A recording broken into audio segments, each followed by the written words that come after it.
अक्षत ने अनायरा के सर पर किस कर दिया। ये महसूस करके अनायरा की आंखें हैरानी से फैल गई।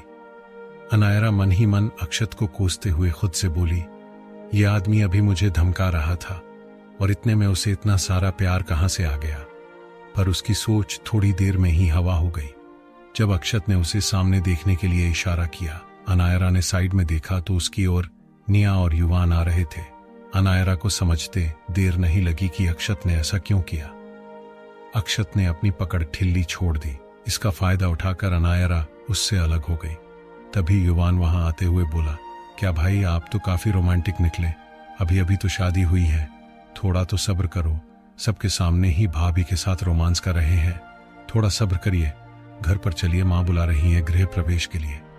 वहीं युवान की बात सुनकर अनायरा का चेहरा शर्म और गुस्से से लाल हो गया।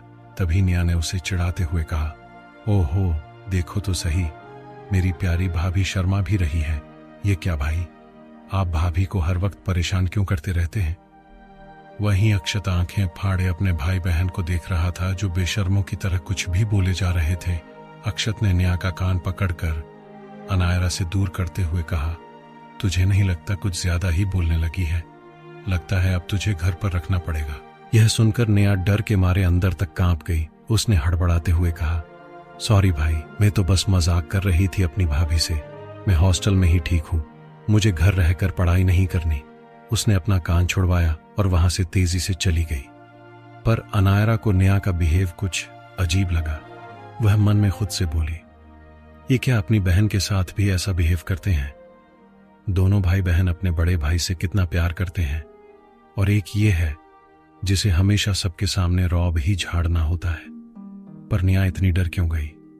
वह भी घर पर रहने के नाम से कुछ तो गड़बड़ है उसके साथ। फिर उसने अपने ही ख्यालों को झटकते हुए कहा, तुझे क्या अनायरा, तू सिर्फ 1 साल के लिए यहां है, इसलिए ज्यादा दिमाग मत लगाओ और सबकी लाइफ में दखल मत दो, वरना क्या पता इस डेविल को कब गुस्सा आ जाए। वहीं अक्षत अनायरा के चेहरे पर आते जाते एक्सप्रेशन देख रहा था। उसने अनायरा से कहा, यही खड़े रहने का इरादा है या फिर अंदर भी चलना है? अनायरा ने अक्षत को एक नजर घूरा और आगे चलने लगी, इस बात से अनजान कि वह हर बात पर अक्षत के गुस्से को हवा दे रही थी। अक्षत उसके पीछे जाने लगा। दोनों डोर के पास जाकर खड़े हो गए। तभी मनाली जी आरती की थाल लेकर वहां आती है। उसके पीछे स्वरा चावल का कलश लेकर आई। मनाली जी ने दोनों की आरती की, फिर अनायरा को दाहिने पैर से चावल के कलश को गिराकर अंदर आने को कहा। मनाली जैसे जैसे कहा वैसे वैसे अनायरा करती गई। अनायरा ने आलते की थाल में अपने पैर रखे और अपने पैरों की छाप छोड़ते हुए अंदर आई।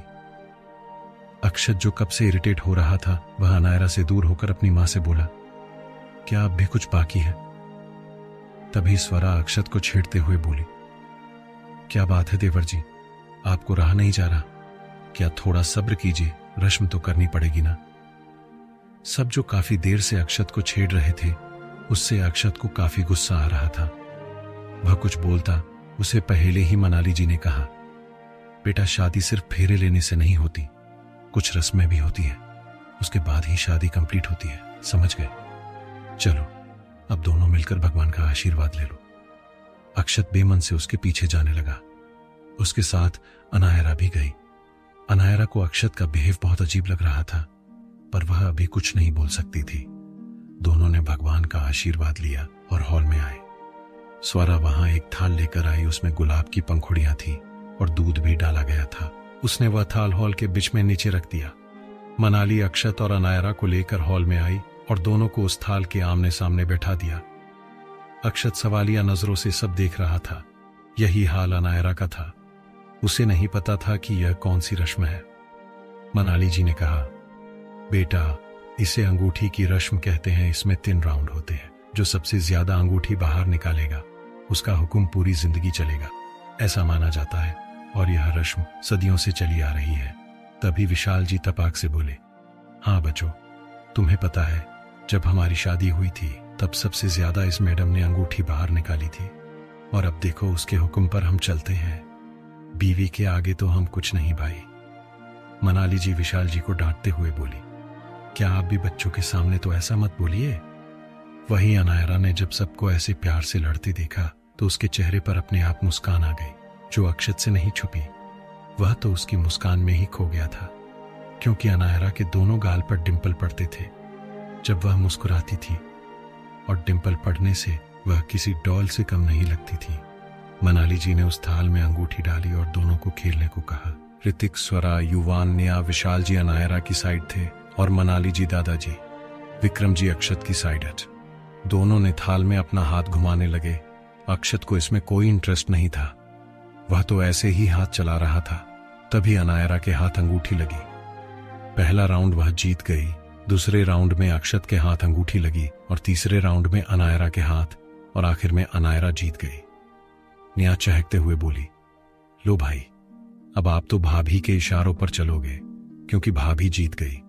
अब भाई को भी कोई कंट्रोल करने वाला आ गया। अक्षत खड़े होते हुए बोला, आज तक किसी में इतनी हिम्मत नहीं हुई कि वह अक्षत राय सिंघानिया को कंट्रोल कर सके।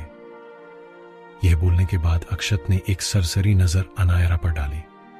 ऋतिक अक्षत के कंधे पर हाथ रखकर बोला, इस गलतफहमी में तो बिल्कुल मत रहना, क्योंकि शादी के बाद सब बदल जाते हैं भाई, तुम्हारा भी वक्त आएगा, देख लेना। अक्षत काफी इरिटेट हो रहा था। उसने कहा, अब कोई रस्म है या फिर मैं जाऊं, मैं थक गया हूं इन सब से। सब जानते थे अक्षत को शादी बिल्कुल पसंद नहीं थी। मनाली जी ने कहा, जाओ, अब बाकी की रस्म कल होगी। मनाली जी के कहने पर स्वरा और नेहा अनायरा को अक्षत के कमरे की ओर लेकर गई। वही अक्षत सीधे स्टडी रूम में चला गया था। अक्षत के कमरे के बाहर खड़े होकर नेहा ने अनायरा से कहा, भाभी, यह है भाई का कमरा, आप जाएं और आराम करिए।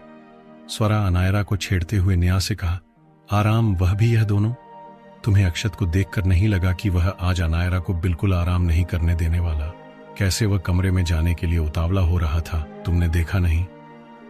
नेहा स्वरा का साथ देते हुए बोली, हाँ सही कहा भाभी, बाहर भी अक्षत भाई भाभी को नहीं छोड़ रहे थे, बेचारी शर्म से पानी पानी हो गई थी। वही इन दोनों की बातों से अनायरा को काफी शर्म आ रही थी।